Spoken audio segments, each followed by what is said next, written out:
भारत और चीन के बीच पिछले कुछ वर्षों में सीमा विवाद और सैन्य तनाव के कारण रिश्तों में काफी उतार चढ़ाव देखने को मिला। साल 2020 में पूर्वी लद्दाख की गलवान घाटी में हुई हिंसक झड़प के बाद दोनों देशों के संबंध अपने सबसे कठिन दौर में पहुंच गए थे। हालांकि लगातार कूटनीतिक और सैन्य स्तर पर हुई बातचीत के बाद अब दोनों देशों के बीच संबंधों में धीरे धीरे सुधार के संकेत दिखाई देने लगे।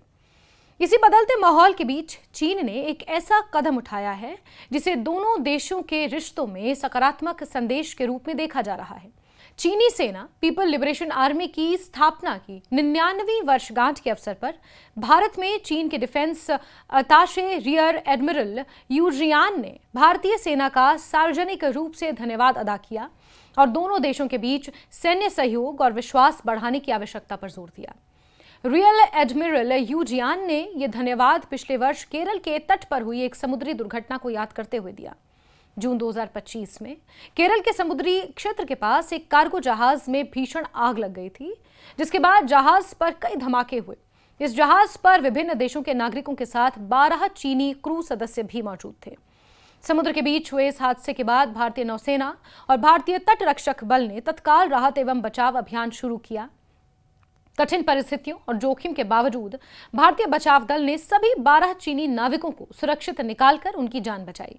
इस मानवीय सहायता को याद करते हुए चीनी डिफेंस अताशे ने कहा कि चीन इस मदद को कभी नहीं भूलेगा और भारतीय सेना द्वारा दिखाए गए साहस और मानवता के प्रति अपनी गहरी कृतज्ञता व्यक्त करता है। पीपल्स लिबरेशन आर्मी की वर्षगांठ पर आयोजित कार्यक्रम में बोलते हुए यू जियान ने कहा कि चीन और भारत केवल पड़ोसी देश ही नहीं बल्कि दुनिया की दो सबसे बड़ी विकासशील अर्थव्यवस्थाएं भी हैं। उन्होंने कहा कि दोनों देश इस समय आर्थिक विकास, तकनीकी प्रगति और वैश्विक बदलाव के महत्वपूर्ण दौर से गुजर रहे हैं। ऐसे समय में दोनों देशों के बीच स्थिर और सकारात्मक संबंध न केवल एशिया बल्कि पूरी दुनिया के लिए महत्वपूर्ण है।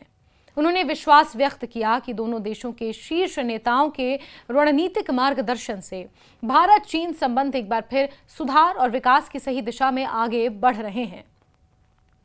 यू जियान ने अपने संबोधन में कहा कि चीन पिछले वर्ष भारतीय सेना द्वारा दिखाई गई मानवीय संवेदनशीलता को कभी नहीं भूलेगा।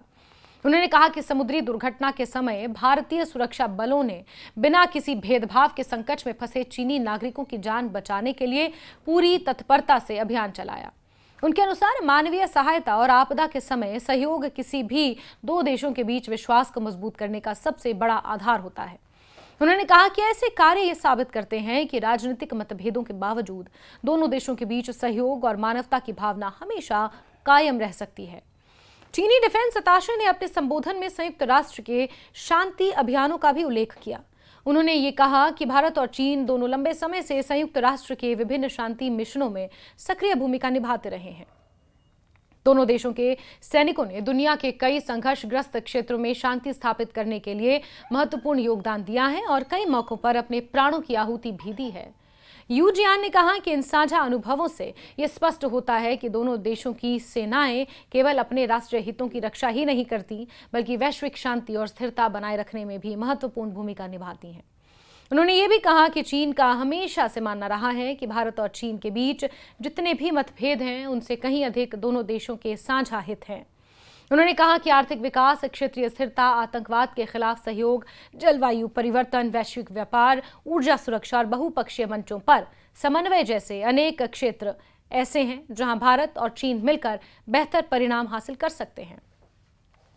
उन्होंने कहा था कि यदि दोनों देश मतभेदों को बातचीत के माध्यम से सुलझाने का प्रयास करें तो सहयोग की संभावनाएं और ज्यादा मजबूत हो सकती हैं।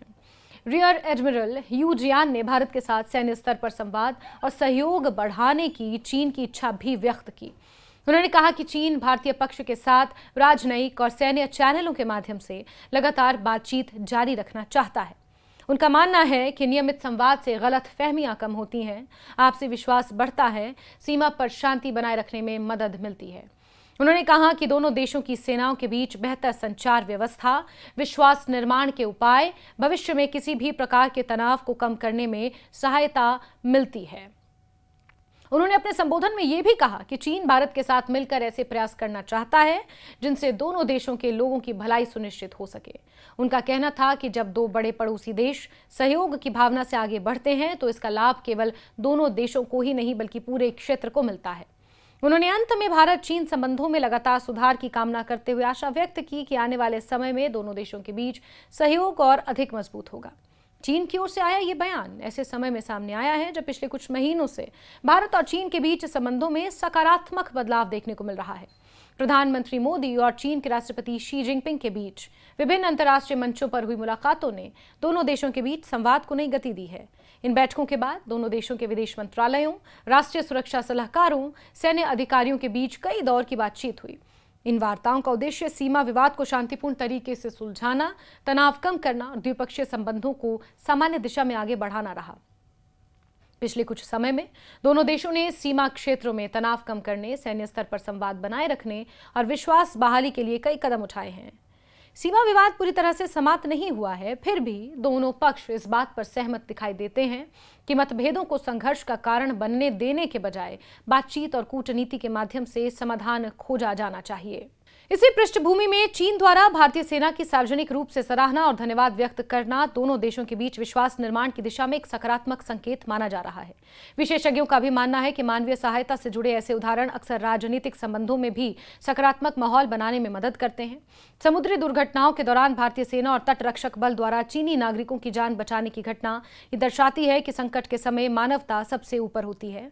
इसी तरह चीन द्वारा सार्वजनिक रूप से इस सहायता को स्वीकार करना और उसका आभार व्यक्त करना भी दोनों देशों के बीच संवाद और सहयोग को मजबूत करने की दिशा में एक महत्वपूर्ण संदेश माना जा रहा है। भारत और चीन के बीच व्यापार, निवेश, क्षेत्रीय सुरक्षा, वैश्विक मंचों पर सहयोग जैसे अनेक मुद्दे भविष्य के संबंधों को प्रभावित करेंगे। दोनों देशों के सामने चुनौतियां भी हैं, अवसर भी। ऐसे में चीनी सेना की वर्षगांठ के अवसर पर भारत के प्रति व्यक्त किया गया यह धन्यवाद केवल एक औपचारिक बयान नहीं माना जा रहा, बल्कि इसे द्विपक्षीय संबंधों में बढ़ते विश्वास, सकारात्मक संवाद और भविष्य में सहयोग की संभावनाओं को मजबूत करने वाले संकेत के रूप में देखा जा रहा है। आने वाले समय में यह देखना जरूरी होगा कि दोनों देश इस सकारात्मक माहौल को कितना आगे बढ़ा पाते हैं और अपने मतभेदों को बातचीत और आपसी विश्वास के माध्यम से किस हद तक कम कर पाते हैं।